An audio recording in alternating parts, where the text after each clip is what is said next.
Alam mo kapatid, hindi naman natin kailangan ng paliwanag ng kahit na sino. Ang kailangan natin sumunod sa salita ng Diyos. Ang salita ng Diyos kasi ang makakapagligtas sa atin. Ang salita ng Diyos kaya dinala sa lupa ng Panginoong Hesus para gumawa ng pagliligtas, pagtutuwid, pagtuturo ng katotohanan. Yun ang dahil kaya may salita ang Diyos sa atin. Kaya nakikipag-usap ang Diyos sa atin. Hindi natin kailangan ng paliwanag pa ng kahit na sino. At ang salita ng Diyos ganito, no? Pakinggan mo, sabi mo, Katoliko ka, ha? Siguro, alam mo naman yung sasabihin ko sa'yo, no? Yung pasyon, ang Katoliko may gawa nun. Yung pasyong Henesis ni Padre Mariano Pilapil ng Katoliko at saka yung pasyong Candaba ni Padre Aniceto de la Merced, no? Yang mga pasyon na yan, binabasa yan sa Pilipinas pagkamahal na araw. Ang sabi dun sa pasyon, ganito, huwag kang magagalit, pasyon ng Katoliko ito. Doon sa pasyong Katoliko, ang sabi, ay sukat mong maalaman sa sulat na papalaman. Ang sulat, yun yung Biblia. Kasi yung mga ibang sinasabi sa pasyon, kinopya ni Padre Pilapil sa Biblia. Sukat mong maalaman sa sulat na papalaman ang poong Diyos nga lamang siyang dapat na luhuran at sambahin gabit araw. Ayon, ang liwanag, oh. Ang poong Diyos lamang. Yung salitang lamang, isa lang ang sasambahin mo. Siya mo lang luluhuran.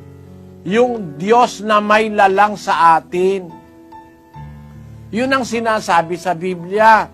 95:6 ng awit. O magsiparito kayo, tayo'y magsisamba at magsiyukod. Tayo'y magsiluhod sa harap ng Panginoon na may lalang sa atin. Ang luluhuran natin yung may lalang sa atin, hindi yung ginawa natin.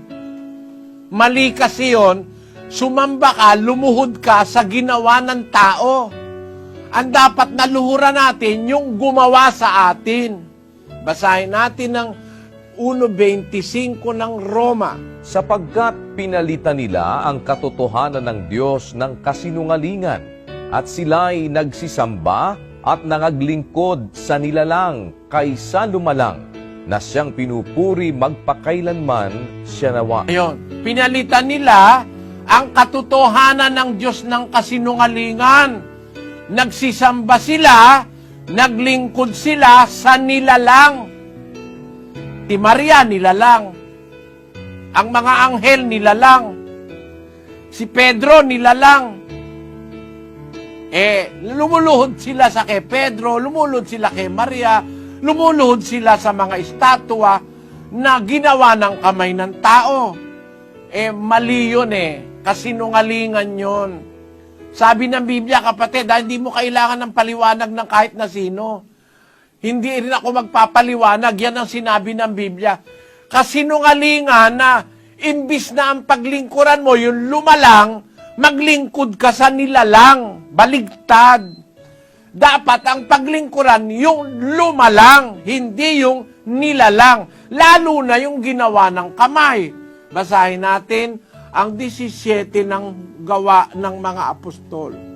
Yamang tayo nga'y lahi ng Diyos, ay hindi marapat nating isipin na ang pagka-Diyos ay katulad ng ginto o ng pilak o ng bato na inukit ng kabihasnan at katalinuhan ng tao. Yun, hindi natin dapat man lang isipin na may pagka-Diyos sa ginto, sa pilak, sa bato, sa kahoy, sa tanso, sa plastic, na inukit ng kabihasnan at katalinuhan ng tao. Bawal ng Diyos yun Alam mo kapatid, kahit ano pa isipin mo, iniisip mo, hindi naman ito sinasamba ko ang Diyos eh. Eh kung hindi man talaga pinasamba mo, ang Diyos talaga, ba't inilalagay mo pa sa harap mo yan? Ba't kailangan mo ilagay? Eh bawal nga ng Diyos yan. Pakinggan mo ha sa 5:7 ng Deuteronomio. Huwag kang magkakaroon ng ibang mga Diyos sa harap ko. Huwag kang gagawa para sa iyo ng larawang inanyuan na kawangis ng anumang anyong nasa itaas sa langit o ng nasa ibaba sa lupa o ng nasa tubig sa ilalim ng lupa. Huwag mong yuyukuran sila o paglilingkuran man sila, sapagkat akong Panginoon mong Diyos ay mapanibughuing Diyos na aking dinadalaw ang kasamaan ng mga magulang sa mga anak sa 3 at sa 4 na salin ng nangapopuot sa akin. Napakaliwanag niyan eh. Anong paliwanag ang kailangan dyan? Pwede pa bang magpaliwanag niya? Iisip ka pa ba niyan? O kung ano pang guguni-gunihin mo o i-imaginein mo? Sabi ng Diyos eh, huwag kang gagawa para sa'yo ng larawang inanyuan. Ayun, mga iskultura.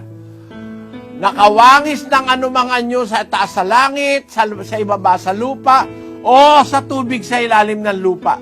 Huwag mong yuyukuran sila. Napakaliwanag na yan eh. Ano pa ba papaliwanag mo dyan? Bawal nga yukuran yan eh.